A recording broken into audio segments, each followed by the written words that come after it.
Les voy a contar brevemente cómo es el evento. Voy a hablar como muy poquito nada más para explicarles un poco. Ustedes a Vinilo, a la editorial, ya la conocen. A Dolores Gil seguramente también. A Mauro Libertela, el editor, que en este momento va a cumplir también roles de entrevistador también. Pero seguramente no saben qué es Bookmate.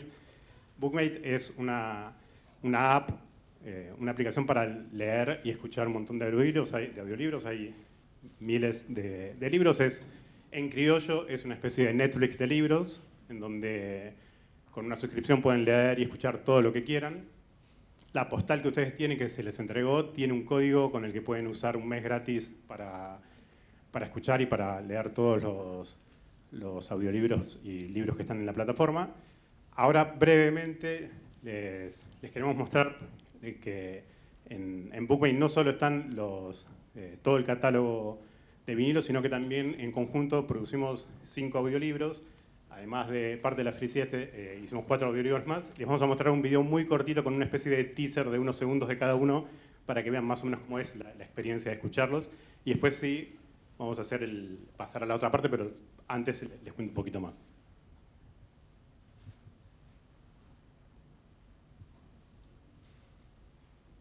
Creo que tendría que haber dicho, ahora ponemos el video. Ahí está. Me miraron e hicieron el mismo comentario. Tiene los rulos de Carlos. Hay muchas clases de rulos. Rulos resorte, rulos introvertidos, rulos elásticos, rulos munición, rulos suaves como la seda y rulos rígidos como un látigo. Mi padre tenía rulos munición, chiquitos y compactos.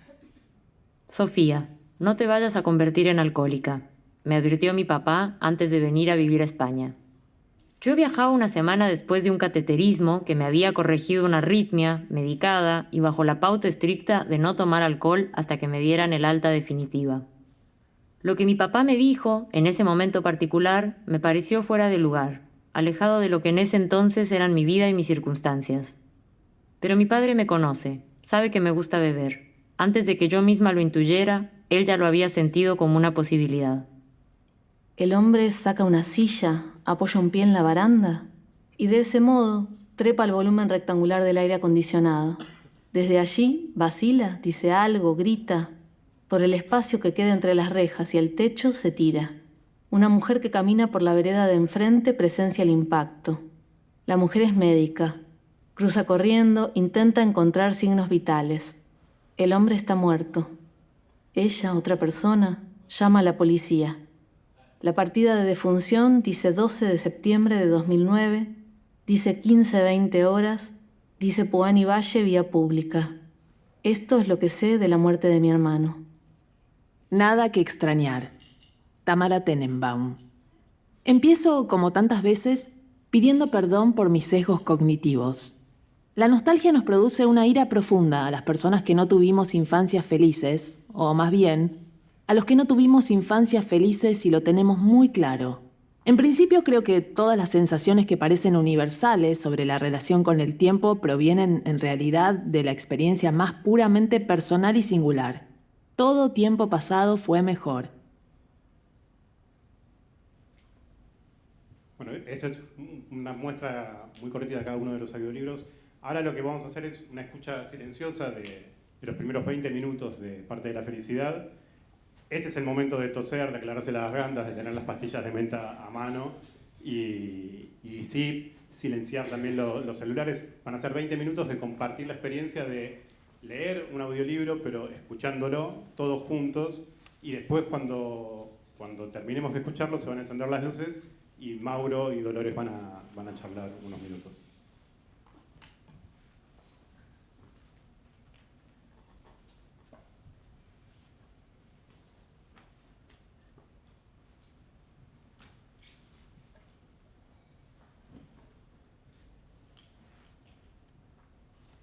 Un domingo de septiembre de 1992, el día antes de la primavera, la enredadera que cubría gran parte del jardín de la casa de Cuchacucha se prendió fuego mientras mi padre hacía un asado. Tenía 11 años y no sabía nada sobre el dolor. Esa única chispa desencadenó un torbellino trágico, un abismo por donde se escurrió la vida tal como la conocía hasta el momento. No recuerdo qué estaba haciendo cuando empecé a escuchar la agitación que venía de la parte trasera de la casa. Sí me acuerdo de que ese día habíamos pasado la tarde en un club de pádel, con amigos de la familia. El aire era cálido y anunciaba el fin del invierno. A mi hermana Vicky no la ubico bien en la escena, por más que lo intente. Esa tarde me había peleado con Manu en el club porque no me había querido convidar de su gaseosa de uva. Como siempre, perdí frente a ella, la menor, la preferida, la que tenía los mismos rulos dorados que mi madre, no como Vicky y yo, lacias y morochas, del linaje español paterno. Me había quedado ofuscada por ese pequeño disturbio, celosa y sintiéndome tonta, yo, la mayor, dejándome amedrentar por una niña de 6 años. Al ver el fuego, mi padre corrió desesperado a la cocina a buscar algo para apagarlo. Esto es una suposición, porque no estaba ahí. O tal vez sí, pero no puedo saberlo. En los 28 años que pasaron desde ese día, todavía no logré preguntarle cómo recuerda la secuencia que desencadenó el incendio. Me parece inabordable. Hay un muro de silencio y no imagino cómo podríamos franquearlo. Vivíamos en una típica casa chorizo remodelada. Al frente había un garage por donde se entraba, a la izquierda un living enorme que desembocaba en un pasillo largo. A un lado del pasillo estaban las 3 habitaciones y del otro un patio interno que no se usaba demasiado. Al final la cocina, el comedor y un jardín con una parrilla lleno de plantas. Glicinas, enredaderas, azaleas que florecían en mi cumpleaños, una morera que daba frutos cada verano. Desde el jardín se subía por una escalera a la segunda planta, la de servicio, que tenía otra cocina, una habitación y 2 terrazas grandes donde vivían los ovejeros, Maggie y Alfonso. Mi padre jamás les permitió entrar a la casa, pero estaban bien cuidados y alimentados. El comedor daba al jardín y estaba cerrado por una L de puertas francesas, de paño entero. Por la noche se cerraban también unas persianas antiguas, de hierro, porque ya entonces habíamos sufrido 2 robos mientras estábamos de vacaciones. Para apagar el fuego, aterrado frente a la posibilidad de un incendio más grande, mi padre agarró un sifón de soda de los de antes y salió corriendo al patio. Si intento recuperar la escena, lo veo atravesando el vidrio con el sifón en la mano, pero también pienso que tal vez estaba en mi cuarto, en el fondo de la casa, sumergida en mi mundo. En esa carrera frenética, se llevó por delante el gran paño de vidrio de una de las puertas, que estalló entero. Se hizo un corte bastante profundo en el dorso de la mano y dejó atrás un cristal en punta.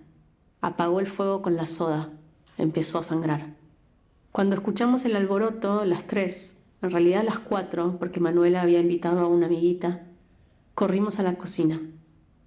Mi madre había agarrado el escobillón.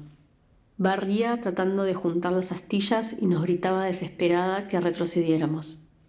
Nos quedamos todas en el umbral que separaba el pasillo de distribución del comedor y la cocina, pero una se escapó. Lo siguiente que recuerdo es a mi padre con Manuela en brazos, semidesmayada, que me pedía por favor que marcara el número de la ambulancia porque no podía. El teléfono blanco se le resbalaba de las manos por lo viscoso de la sangre y el temblor de su pulso. A esta altura toda la casa estaba llena de sangre. La cocina, el comedor, el pasillo, la alfombra, la heladera, las manos de mi padre. Parecía un matadero, no un poco de sangre, ríos de sangre, lagunas de sangre oscura, espesa, pegajosa, imposible de borrar. Entre el vidrio roto y esta escena, un hiato, un blanco absoluto. Manuela se había caído sobre la ventana. La punta del vidrio se le había clavado en el esternón. Más tarde, sola, cuando llamé a mi tía Susi para contarle, le mentí sin dudarlo. ¿Dónde se lo clavó, Dolores? En la panza, le dije. Pero ya sabía que había sido mucho más arriba. Sabía que había sido en el corazón. Marqué el teléfono de emergencia, pero no sé si llegué a hablar con alguien. Mis padres salieron corriendo a la calle con Manuela en brazos. A la vuelta había un garage de ambulancias. Vicky y yo los seguimos. La amiguita en este punto desaparece. Íbamos al mismo colegio, pero nunca más supe de ella. Cuando se subieron a la ambulancia y se fueron, mi hermana le dio una piña a la pared y lanzó un grito gutural en la vereda, que todavía resuena en mi cabeza y que marca el final de mi infancia, de mi inocencia y de mi felicidad. La puta madre que me parió. Al rato llegaron mis tíos y sus hijos, que estaban invitados al asado. La vecina con la que nos quedamos Vicky y yo terminó de limpiar el piso, la mesada, la heladera, los pomos de las puertas, el teléfono blanco y la alfombra. Mis primos se sentaron a la mesa y rezaron. Eran 3 varones y tenían la misma edad que nosotras. Pasé varias horas hasta que volvieron del hospital tirada en la cama matrimonial con Juan, mi primo preferido. Lo agarré de las manos y le empecé a contar historias. ¿Qué íbamos a hacer cuando Manuela volviera? ¿A qué íbamos a jugar? El charco oscuro de la cocina había desaparecido. En la heladera quedaban algunos rastros, pequeñas huellas que habían escapado de los trapos, sangre difícil de borrar. Hice una promesa, una especie de encantamiento. Le dije a Juan que iba a comprarle un regalo a Manu para llevárselo cuando la visitáramos. Sabía que me estaba mintiendo. Necesitaba calmarme. Mis padres volvieron con las manos vacías. La casa se fue llenando de gente. Escuchaba las conversaciones, pero no entendía bien de qué hablaban. Algunas palabras, pronunciadas por primera vez, rebotaban en mi cabeza y en la de todos los chicos de la familia, que esperaban a Manuela en el cuarto de juegos sin animarse a hablar. Llegó mi abuela y gritó que no, que Manu no podía ser, que ella no. La hubiera intercambiado por cualquiera de sus otros nietos. No recuerdo si esa noche dormí. ¿Me acunó alguien? ¿Recibí algún consuelo, alguna caricia? ¿Me permitieron llorar? ¿Me explicaron algo? No. O tal vez sí, pero da lo mismo. A la mañana siguiente, mi madre me preguntó si quería ir al entierro. Me dijo que si no tenía ganas, su amiga Matilde se podía quedar a cuidarme. Abrí el placard para empezar a vestirme. Elegí una camisa leñadora verde y azul. Después le dije que mejor me quedaba en casa. Fue la decisión más cobarde de mi vida y nunca me la voy a perdonar. La verdad me aterraba. Si me sustraía del ritual, por ahí me aseguraba de que lo que había visto la noche anterior había sido un mal sueño. Presenciar su entierro habría sido una manera más auténtica de rellenar el hiato. Entre ver a mi hermana medio muerta y no verla nunca más, entre ese funeral al que no pude ir y por fin entender con mi cabeza de 11 años que en un minuto todo lo que conocía y tenía por bueno había desaparecido, debería haber sucedido algo. Un llanto dedicado, un grito de angustia, un ataque de nervios, pero no hubo nada. Por primera vez en casi 2 años muevo un poco a mi hijo, que duerme al lado mío para ver si respira. Había perdido la costumbre. Le noto una oreja fría, pero es invierno y no tengo encendida la calefacción. Lo acostumbré a dormir conmigo porque si no me levantaba para cruzar el pasillo hasta su cuarto varias veces cada noche. En ocasiones llegué a despertarlo un poquito, empujándolo con mi mano suavemente, haciéndome la distraída, o me he quedado varios segundos con la oreja pegada a su nariz, como si yo fuera un sismógrafo, lista para registrar el más mínimo cambio en su respiración, siempre preparada para el desastre. Desde la primera noche en que lo trajimos a casa, se desató una lucha en mi cuerpo. La tensión avanzó de manera ascendente. Empezó en la cicatriz del corte abrupto de la cesárea. Apenas se esfumó la anestesia, sentí con violencia que me habían partido al medio, y la conciencia de ese dolor me sublevó. Más tarde subió por los hombros, el cuello, la cara, todo duro, como si el peso de esta nueva vida en mis manos me hubiera dejado petrificada, inmóvil. Dormía toda la noche sobre el lado derecho, apuntando a donde estaba su Moisés. Mis músculos se entumecieron y terminaron por agarrotar la mandíbula, que pasó a ser el epicentro de toda rigidez. Un rayo de dolor me partía la cara cuando intentaba masticar. Cuando me vencía el cansancio y el cuerpo por fin se entregaba, una alarma interna me sacudía. ¿Cómo iba a dejar algo tan preciado en manos del azar? ¿Acaso no era mi ojo supervisor el que le insuflaba vida a Félix? El invierno fue avanzando en la pequeña burbuja hogar que había construido. Una noche dormía con el bebé al lado y lo noté caliente. Afuera llovía a cántaros. Esperé la luz de la mañana para llevarlo a la guardia. El pediatra de turno me informó que había que internarlo. Sentí que las cosas sucedían a una velocidad irreal, aumentada, como si ya no hubiera suelo firme que pisar. Por primera vez me di cuenta del desastre que había causado cuando decidí tener un hijo. Lo supe mortal. Entendí que los hijos no pueden permanecer intocados por la vida. Esa iluminación me liquidó. No entiendo cómo hizo mi madre para seguir viviendo. Tenía 2 hijas más, es cierto, pero Manuela era su preferida. Yo me quiero morir, le dije al médico. ¿Por qué?, me preguntó, como si mi frase hubiera sido retórica y no un decreto desde lo más profundo del terror. Unos días después, cuando lo peor había pasado, repetí la idea frente a una amiga. Si le pasa algo a Félix, yo me mato, Vero, me suicido. Me costó tanto ser madre y ahora me habían estafado. A mí, justamente a mí, me tocaba mantener algo con vida. A mí, que sabía que los niños no son de goma, que su carne también es débil, que no hay más que una piel fina e indefensa entre ellos y el mundo. Una mera distracción, unos segundos con la atención puesta en otro lado y ¡zas!, se concreta el arrebato. ¿Cómo hicieron para dejarla sola en el Durán? Para volver a sus otras hijas, para abandonar su cuerpo en la morgue del hospital. ¿Cómo se mantuvieron de pie durante el entierro? ¿Cómo atravesaron la parte material de su muerte? ¿Cómo hicieron para ver el cajón, meterse en el nicho y ser atornillado con la placa de mármol que lleva su nombre en el pabellón especial del cementerio de la Chacarita? Nadie me habló de eso. No hay referencias, no hay relato. Y si escuché o me contaron algo, mi cabeza hizo un esfuerzo descomunal por destruir una a una las palabras, las imágenes, los sonidos. No queda nada. Un páramo, un desierto con algunos oasis. Apenas los vislumbro, se desvanecen como espejismos cuando me estoy acercando, exhausta, a tomar de su agua. Tengo una foto mental.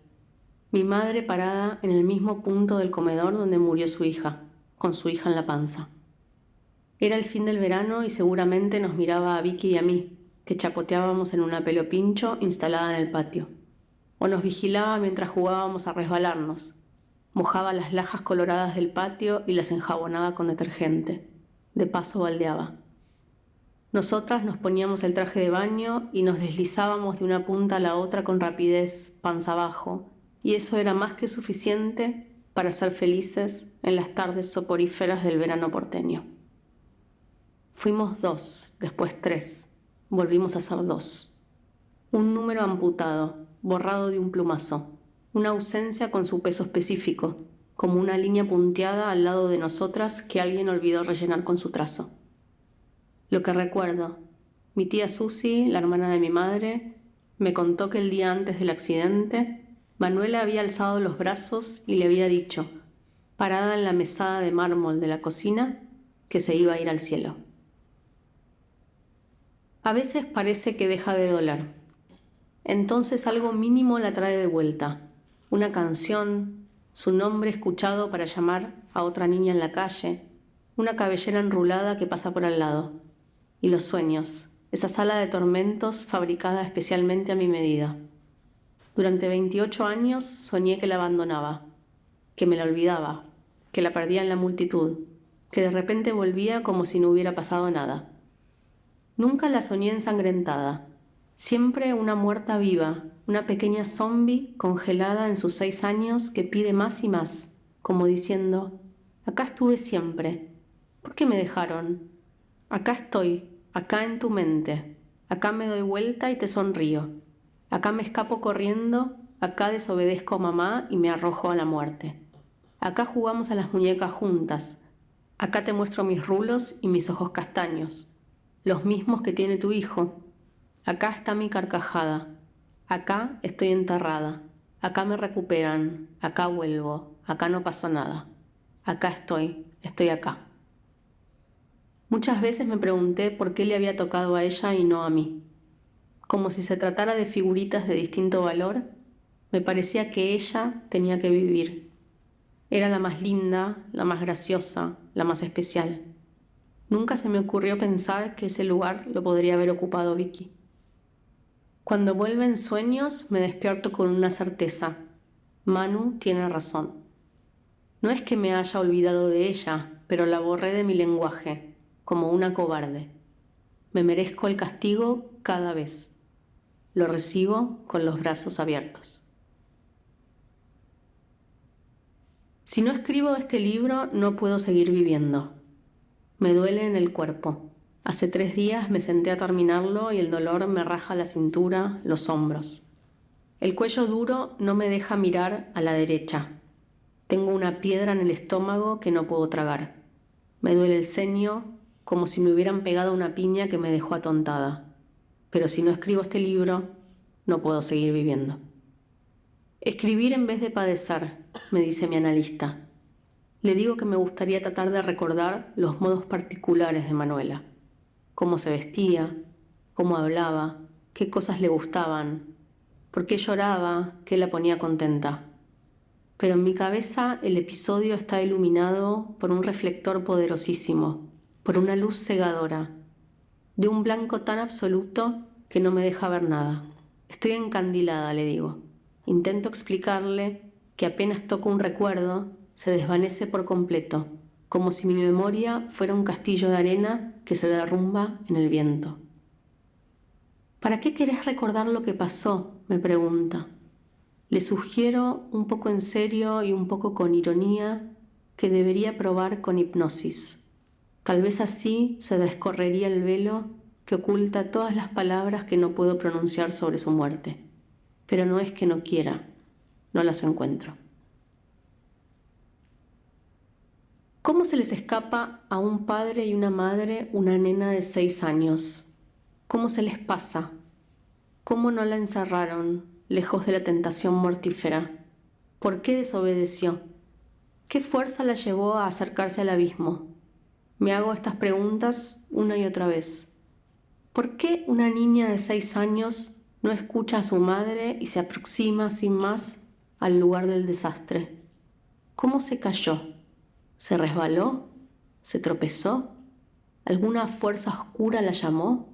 ¿Era su destino? Por momentos me asalta un pensamiento romántico. Era tan hermosa que no era para este mundo. No tiene sentido. Me desprecio por el cliché. Mi padre me produce una tristeza infinita. Veo la cicatriz que todavía tiene en la mano. Me da bronca que tenga que llevar esa cruz como recordatorio. Después del entierro fuimos a ver al analista de mi madre, los 4, en una sesión de emergencia. Fue la única vez que lo vi llorar. Como un chiquito, él, que era una roca, ahora sollozaba sin control. En el momento me produjo un poco de vergüenza, o más bien no pude tolerarlo, porque si mi roca y mi fuerza se desvanecía, ¿qué me quedaba a mí? Que era solo una nena a la que la inclemencia de la vida jamás había rozado. Yo no habría podido seguir viviendo, pero ellos me cuidaron, me alimentaron, me llevaron a la escuela, trabajaron, volvieron a irse de vacaciones, a reír a carcajadas, aparecieron nuevos deseos. Tuvieron dentro de todo una vida normal. También me relegaron un poco. Mi madre se ensimismaba y lloraba en el auto. La veía por el espejo retrovisor, la cara tapada por los lentes oscuros, las lágrimas que brotaban de un momento al otro, porque sí, o porque su hija adorada, la preferida, la rubiecita de rulos gigantes ya no estaba más. Cada uno tramitó su dolor como pudo.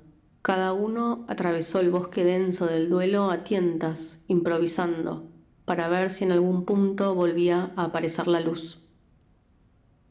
Al principio, la violencia de los hechos me parecía irreal, no podía ser verdad. Ayer mi hermana jugaba conmigo. Ahora un dios enfurecido se había llevado lo más preciado. Un domingo cualquiera la vida es apacible y en menos de un minuto todo desaparece. De a poco su nombre dejó de sonar en la casa. No fue a propósito. El desconcierto fue tan grande que no encontramos la manera de que siguiera viviendo en el lenguaje. Hice un tapón en mi cabeza. Escondí el episodio debajo de la alfombra. Me sentía culpable, pero no me quedó otra. Las veces que intenté contarlo en terapia se me hizo un nudo en la garganta. Mentía cuando alguien me preguntaba cuántas hermanas tenía. Frente a la pregunta banal, elegí borrarla. Como una damnatio memoriae, la taché de las efigies y monumentos de mi mente. Suprimí sus rasgos, me prohibí las 7 letras de su nombre. Solo que ella, pobrecita, no había cometido ningún delito.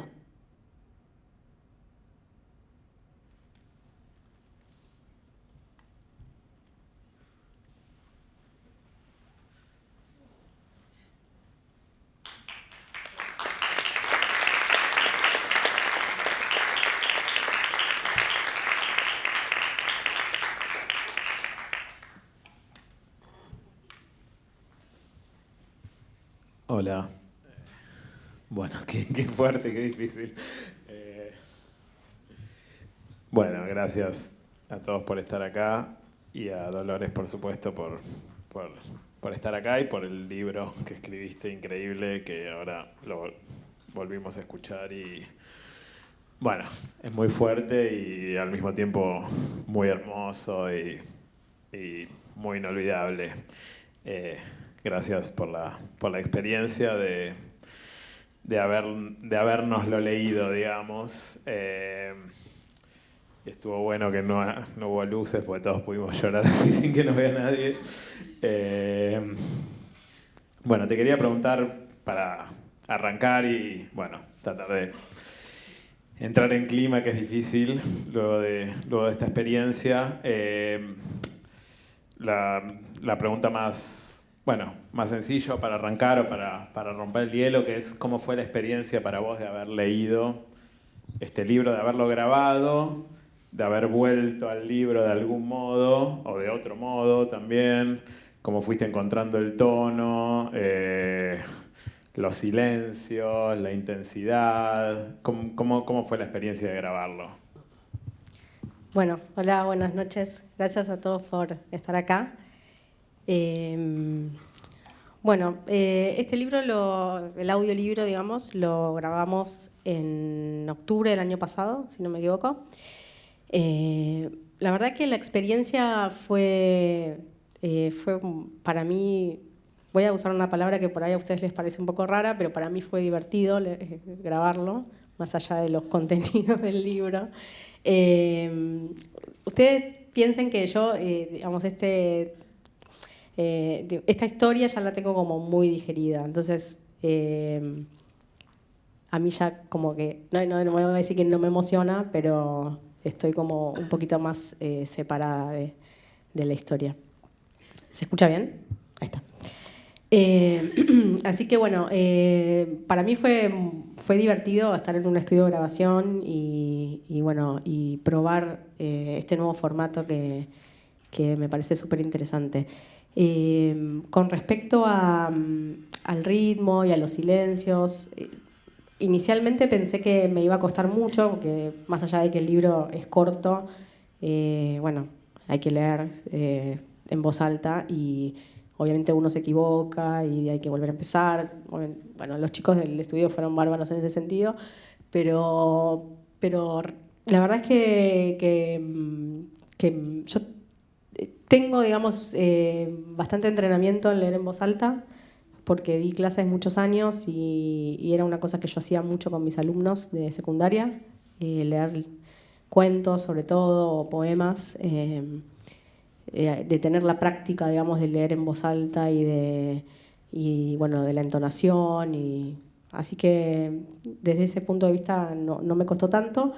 Y después intenté, no sé, por ahí ahora que lo escuché, no lo había escuchado yo todavía, salvo una pequeña partecita, intenté tener algunas como inflexiones o algunas pausas o hacer algo un poquito más, digamos, no actuar, pero sí tener algún tipo de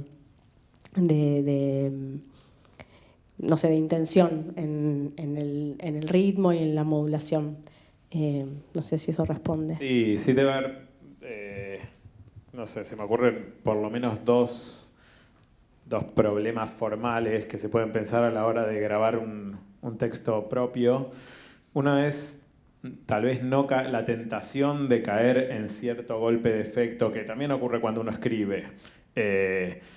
No sé, vos sabés que hay momentos que son como un mojón del libro. No sé, pienso ahora que lo acabamos de escuchar, el momento en que decís, bueno, fue en el corazón, y ahí parás. Viste, bueno, hay algo de cómo decir eso, ¿no? Fue en el corazón, con qué nivel de dramatismo decirlo, el silencio siguiente, cuánto dejar procesar esa información que vos sabés que es una información fuerte, importante para el texto. Y después hay otro problema, por llamarlo así, que es cómo decir las voces de otros, que si bien este es un libro muy de tu voz, está escrito, digamos, muy desde una subjetividad y desde una intimidad y desde una primera persona, no sé, en algún momento citás a tu psicoanalista que te pregunta ¿por qué estás pensando en estas cosas? Ahí es, bueno, ¿cómo decís la voz del otro? Es todo un tema. Me estás haciendo preguntas muy difíciles, Mauro. Con respecto a lo primero que dijiste, yo intenté, no sé si lo logré, pero intenté tener como una modulación bastante neutra, y también creo que tiene que ver con cómo está escrito el libro, con una cuestión, como vos decís, formal o de estilística, de una cosa como un poquito más austera o más acotada. Justamente porque es un tema muy espinoso el que toco en el libro, y tampoco quería hacer un mar de lágrimas todo, ¿no? Entonces también en la interpretación con la voz también traté de sostener como una voz un poco más neutra o no tan dramática, si querés. Más allá de que sí, en algunos momentos hay algunas pausas. Igual el tema de las pausas también hay que ver porque también está editado, ¿no? Entonces, y con respecto a tu segunda pregunta, eso sí que no lo sé. En el libro es mucho más, en el libro impreso, quiero decir, es mucho más fácil porque los pocos discursos directos que hay están en itálicas, y es verdad que es un libro que tiene que ver más con una voz interior que con una práctica del diálogo, que no es lo que hice acá. Pero bueno, no sé. Perdón, Perfecto, no sé. dijiste lo que tenías que decir.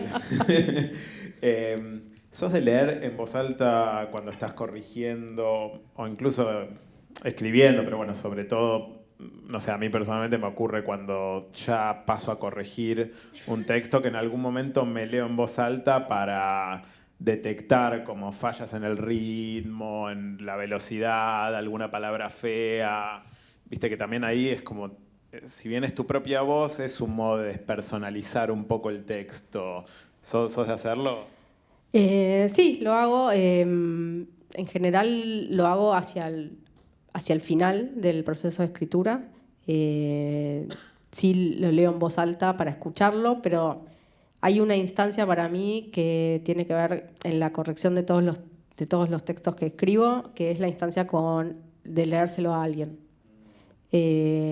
Porque más allá, lo mismo que cuando otra persona lo lee, que, bueno, uno a veces hay cosas que no ve porque está como, digamos, muy automatizado con el texto y lo tiene mucho en la cabeza, entonces directamente a veces ni lees, hay erratas o cosas que no te suenan bien, pero sí mi práctica más, digamos, lo que sí hago es leerlo con otros, leerlo en voz alta con un par de personas que son de mi confianza, digamos. Claro. Y a ver qué pasa ahí. ¿Lees vos ahí, los otros escuchan o llegas a pedirle a otro que lea? Las Porque dos eso puede ser cosas, a veces interesante, pido que lean, pero también he leído en voz alta párrafos o pasajes o capítulos con alguna amiga con la que siempre leo, y esperar esa devolución, ¿no?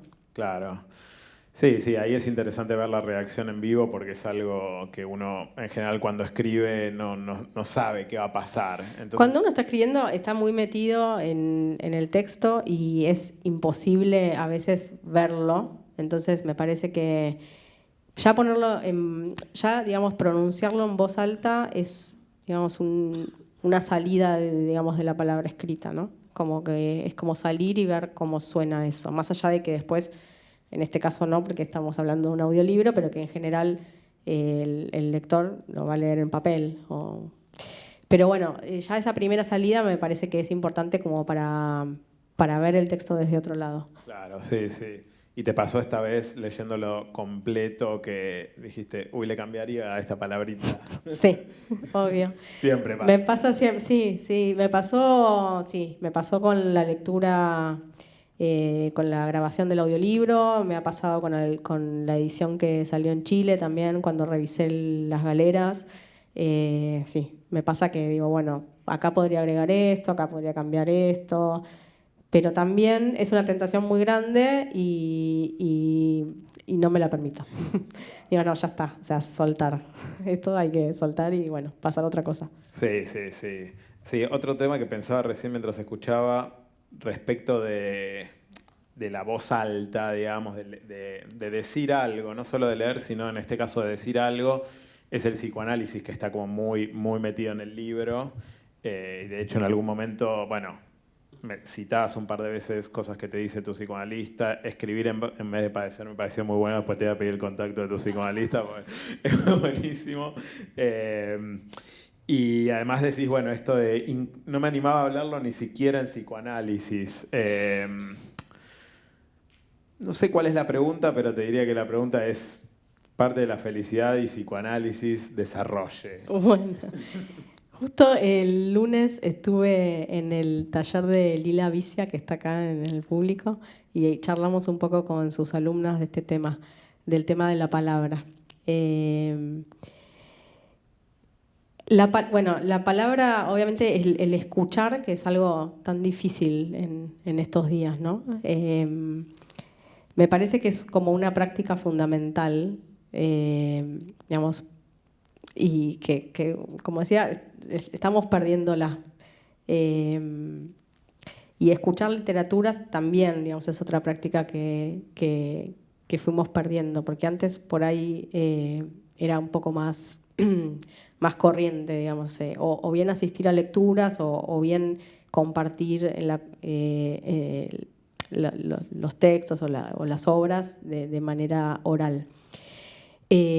Con respecto al psicoanálisis, lo que hablábamos el otro día en el taller tiene que ver con, hablábamos del poder de la palabra, ¿no? De cómo la palabra, yo le decía a las chicas del taller que yo no creo mucho en que la literatura sea como una manera de curar algo, de sanar algo, y tampoco escribí este libro para sanar algo, ese no fue como el objetivo. Pero bueno, obviamente sí, me psicoanalizo hace bastantes años, desde los 11 años, y sé que las palabras tienen un poder muy grande. Y hablábamos también de que... Perdón, perdí el hilo. Ya me va a volver la idea. Por lo tanto, sí, el psicoanálisis está muy presente. Quise como poner estas pequeñas intervenciones del analista como... Ya me acordé de lo que iba a decir. En la parte que hoy no la escuchamos, pero que está en el libro, si lo leyeron, que tiene que ver con esta visita al padre Ignacio, charlábamos en el taller de que era una cosa como medio mística, ¿no? De una parte medio mística del libro, que yo voy a esta visita y salgo de ahí un poco enojada, pero que finalmente como que obra su pequeño milagro. Y una cosa que estaba pensando es que justamente como que la palabra, que otro te diga no tenés nada o estás curado, es muy poderoso, ¿no? Entonces creo que escuchar esas palabras mágicas a veces pueden como operar bastantes bendiciones en uno. Y bueno, el psicoanálisis se trata un poco de eso, ¿no? De la cura mediante la palabra y me parecía que yo siempre relacioné mucho este episodio de la muerte de mi hermana con mi terapia, ¿no? Era el único lugar que cuando pude empezar a hablarlo el único lugar donde lo hablaba. Entonces tenía que estar en el libro. Claro, sí, además el psicoanálisis tiene eso de que es importante lo que el analista te dice, pero también es muy importante lo que vos decís, digamos, escucharte a vos mismo, esto de que de pronto decís algo que vos ni siquiera te das cuenta de que lo acabas de decir y el psicoanalista te lo marca y te dice, dijiste esto, y te lo devuelve de algún modo. Eso es como muy, muy fuerte. Sí, totalmente. Pero sí, dejarse también atravesar por una palabra, creo que es un poco lo que me pasa a mí en el libro este, ¿no? Que yo voy a este encuentro con este cura tan famoso y en un momento decido dejarme atravesar por esta palabra que él me dice, que no tenés nada, es lo que él me dice. Y bueno, creo que esto es, digamos, puede parecer un poco místico, pero creo que tiene que ver también con esta práctica que muchos argentinos sí. solemos estar abonados, pero sí. Sí, una más de lectura en voz alta y después podemos pasar a otros temas. Bueno, tenés un hijo chico, relativamente chico, sí, chico todavía, que lo mencionás en el libro. ¿Cómo fue para vos digamos, la experiencia de ir leyéndole desde chico? ¿Le has leído siempre? ¿Te gusta? ¿Sentís que él se copa? ¿Vas encontrando como técnicas porque siempre con los chicos hay que ir encontrando técnicas para capturar su atención? Sí, bueno, Félix tiene 5 años. Bueno, él se cría en 2 casas que tienen muchos libros, entonces es un poco como está rodeado. Y sí, le leo mucho en voz alta. Todavía obviamente no sabe leer. Y desde muy chiquito le gusta mucho las historias y sí, le encanta. No tengo que convencerlo tanto. En realidad él me tiene que convencer a mí de que a la noche tenga 5 minutos más para leerle un cuento. Últimamente estamos haciendo cuentos de memoria, porque ya no tengo ni energía para eso. Pero sí, le gusta mucho, y una cosa que yo hacía mucho cuando era un poco más chiquito y empezaba a hablar era que él me contara a mí el cuento. Entonces eso era muy divertido. Sí, es un lindo momento con los hijos ese. Sí, es lindo. No sé cuánto más va a durar, porque en algún momento empiezan a leer y supongo que ya es una aventura más solitaria la lectura. Pero en esta instancia, digamos, como lo mismo que hicimos hoy ahora, de escuchar una narración, con los chicos chiquitos, también la instancia de leer un libro es una instancia de escucha. Claro, sí.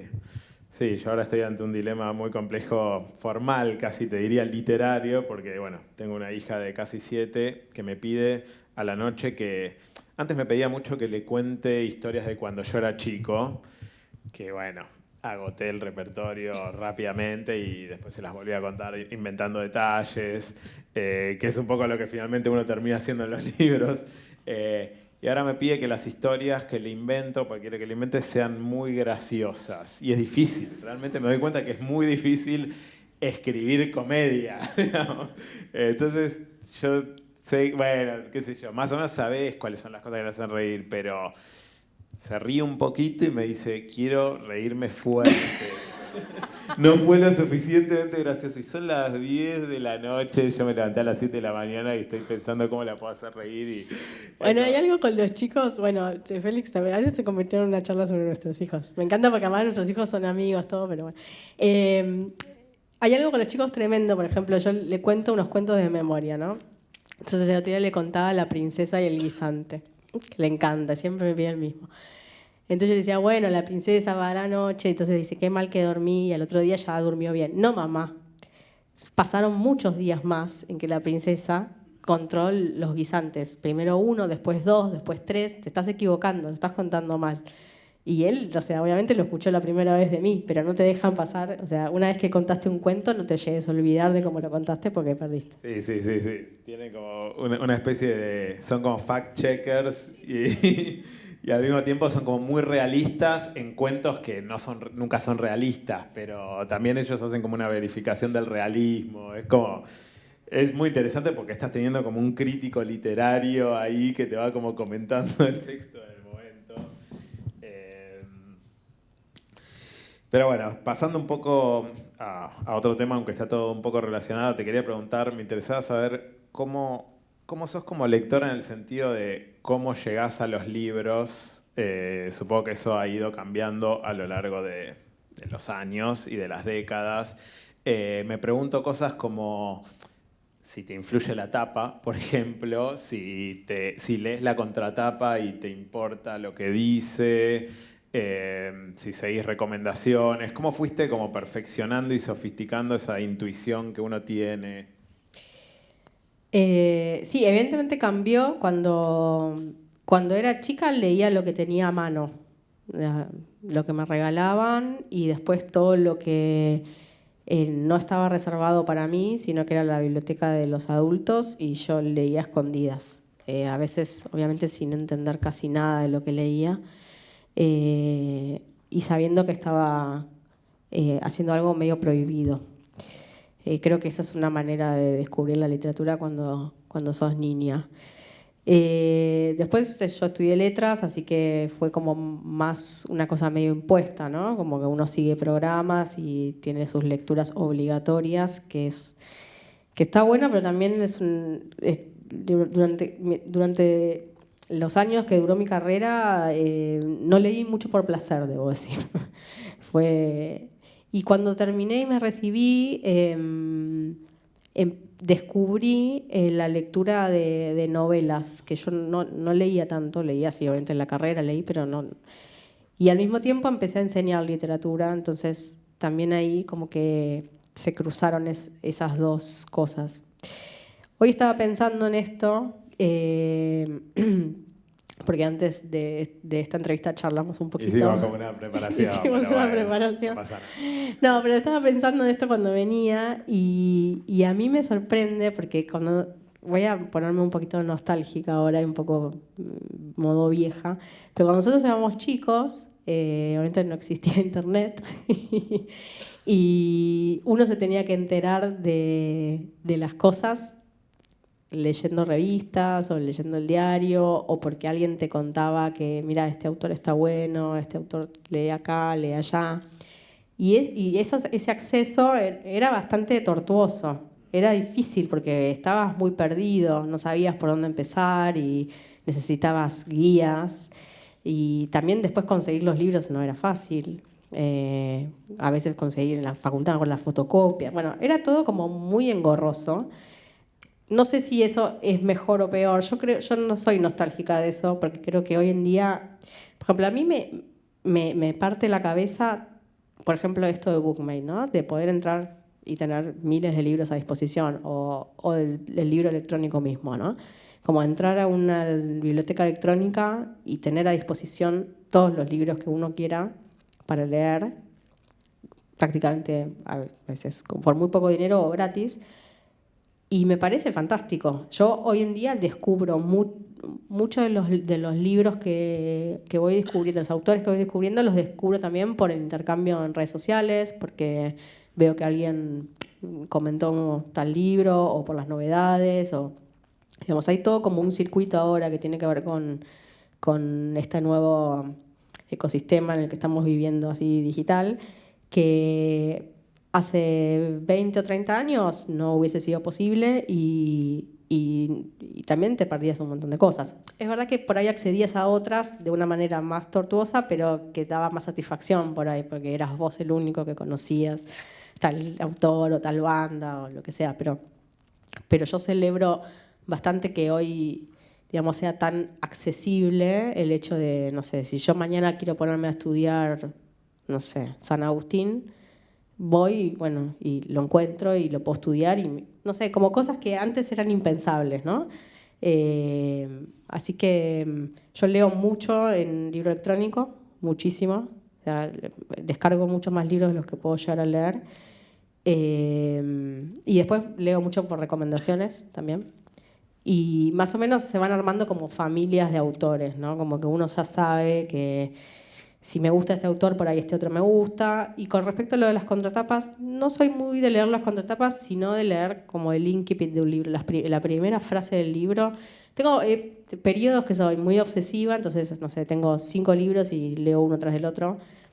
y periodos de mucha histeria, de que voy saltando de libro en libro y no logro como meterme en ninguno, y eso, para eso el libro electrónico es tremendo, porque bueno, ya más allá de tipo, la pila de libros, también tenés ahí como un océano de libros, pero bueno, son épocas y momentos también Sí. del año, no sé. Sí, sí, sí. Velatín lo escuché una vez decir que él puede abrir un libro en una librería y como mirar así muy fuerte, no leer, como mirar la tipografía, la caja y ya sabes si, Ya sabes si le va a gustar o no. Bueno, yo hago esa especie de prejuicio, yo también lo tengo con las primeras 3 o 4 oraciones de un libro, que si no arranca bien, es difícil que me compre el libro. Claro.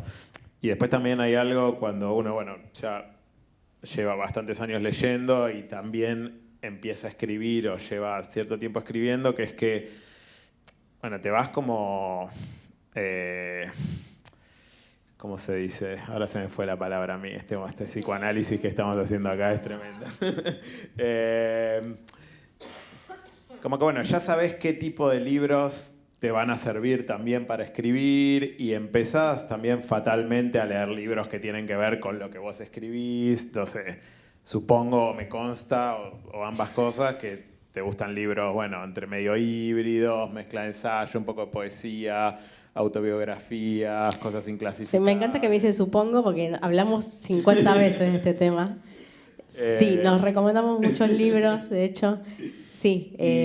Y, por ejemplo, ¿tenés esto de decir a veces, che, uy, debería leer un libro de ciencia ficción de 700 páginas? ¿O no tenés esa culpa? No, Ni ese... para eso ya cursé una carrera de letras donde Claro. leí desde una novela cubana del siglo XIX hasta ya. No tengo culpa por las cosas que no leí.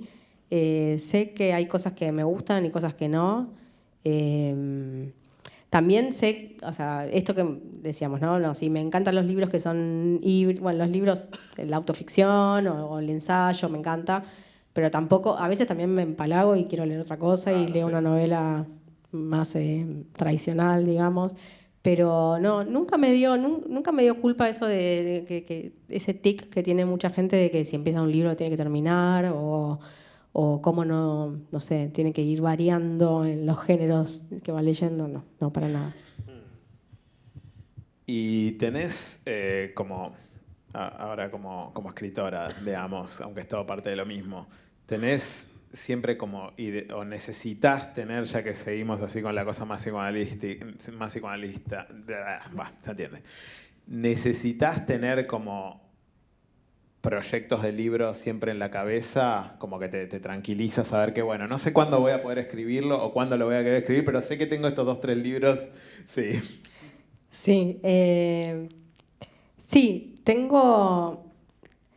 yo siempre primero tengo los títulos y después tengo el libro.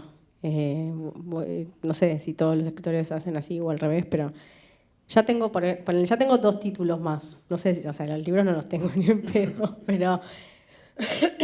pero sí, digamos, uno todo el tiempo, ¿no? Como que va pensando, bueno, esta idea, esto, las ideas que, digamos, todo el tiempo aparecen ideas y algunas se van descartando, pero las que permanecen y las que son insidiosas y vuelven una y otra vez y con las que uno se obsesiona, creo que en general es por ahí, ¿no?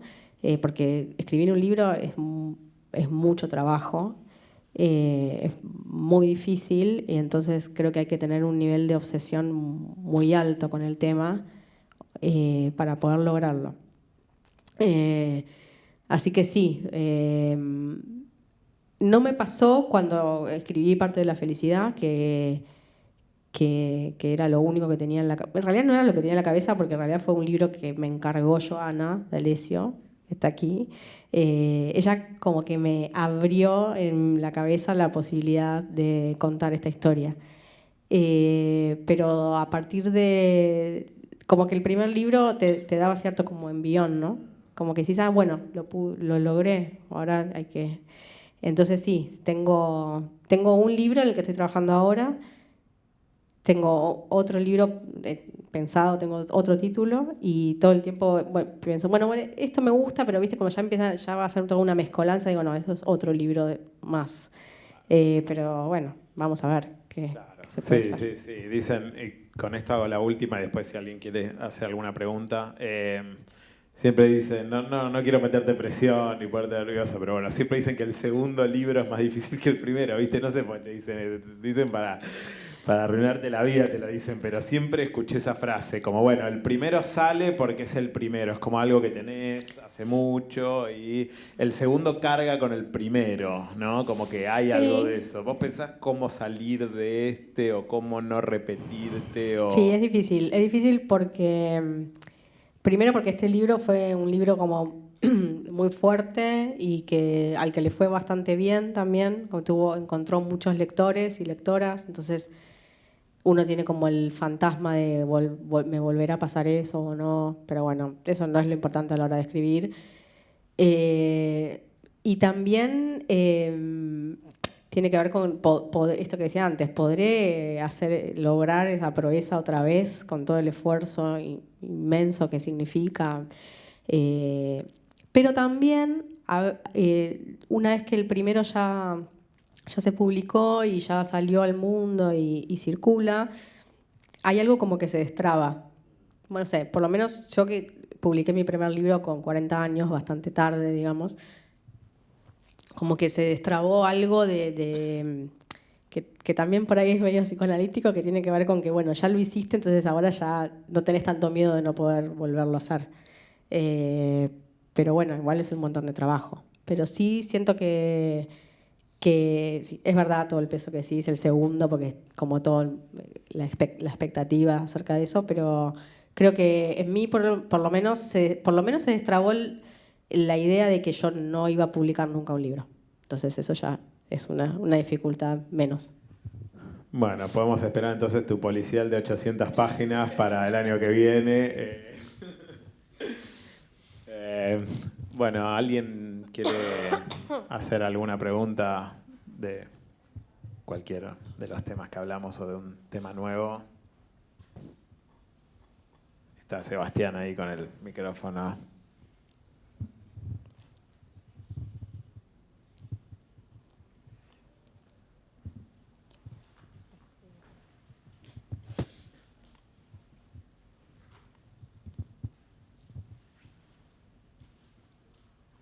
Hola, ¿cómo estás? ¿Se escucha?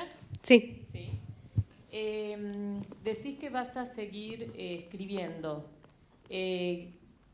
¿Cuál es, o por lo menos qué nos podés adelantar, te interesaría hacer algo más de ficción o seguir con esta línea de algo como más autorreferencial?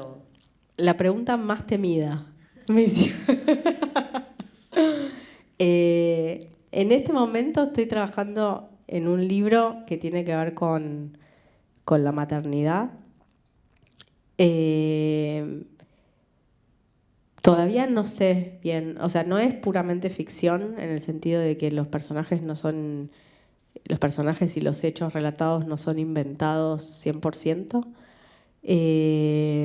Pero sí tengo estos proyectos de escribir algo así puramente ficción. No es el caso de este segundo libro, que tiene que ver con algo más también ensayístico y que tiene que ver con esto, con la maternidad y algunas otras cosas. Pero sí, no lo descarto para nada.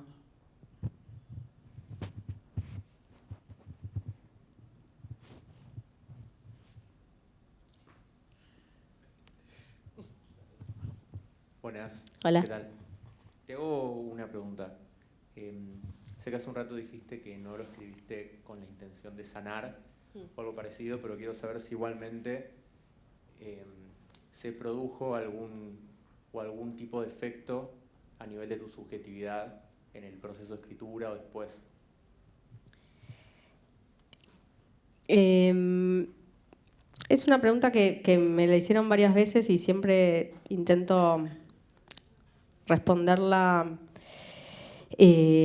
Obviamente que tuvo un montón de efectos en mi subjetividad poder contar esta historia, sobre todo un efecto de mucho alivio, de poder poner en palabras una cosa que antes estaba en silencio. Eso ya es un montón. Cuando yo digo que no tiene para mí la intención de sanar, quiero decir que yo no siento que se me haya disminuido el dolor por la muerte de mi hermana, por haber escrito el libro, o que ahora sea un tema superado, nada de eso. Creo que eso va por otro camino. Pero sí creo que la expresión o la creación artística o literaria son herramientas vitales. O sea, entonces, en ese sentido, sí, creo que expresar es mejor que no expresar. Eso seguro. Ahora, si escribir un libro no es una forma de sanar, pero lo que yo sí siento es que pagué una especie de deuda, en el sentido de que una deuda de silencio, ¿no? Que yo sentía con respecto a mi hermana y que le pude dar como una existencia pública, porque le pude contar su historia y que todos ustedes hoy la conozcan de alguna manera, y eso me parece como que es un montón. Gracias.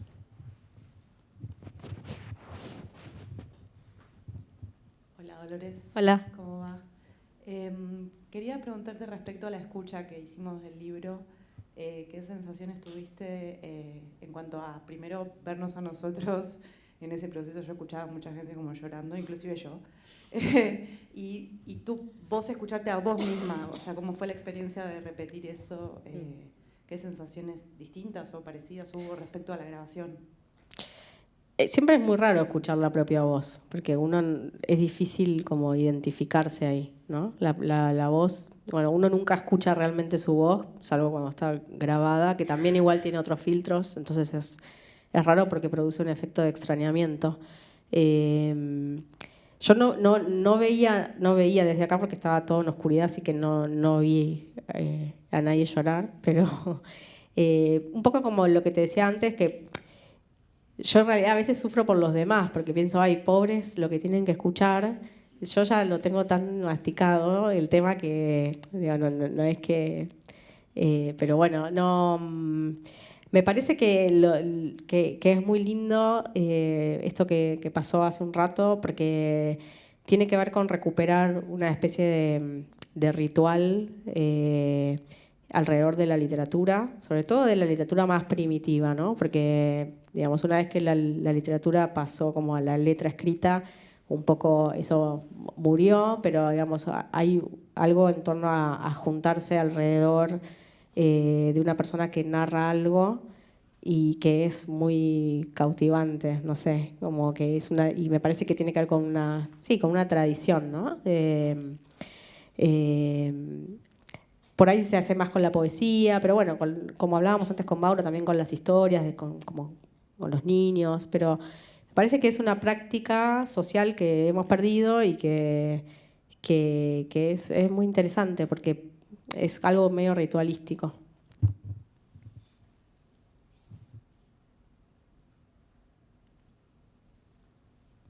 Bueno, creo que damos por finalizado este encuentro tan lindo. Bueno, muchísimas gracias. Gracias, Mauro. Por todo y gracias a todos. Gracias a todos por venir.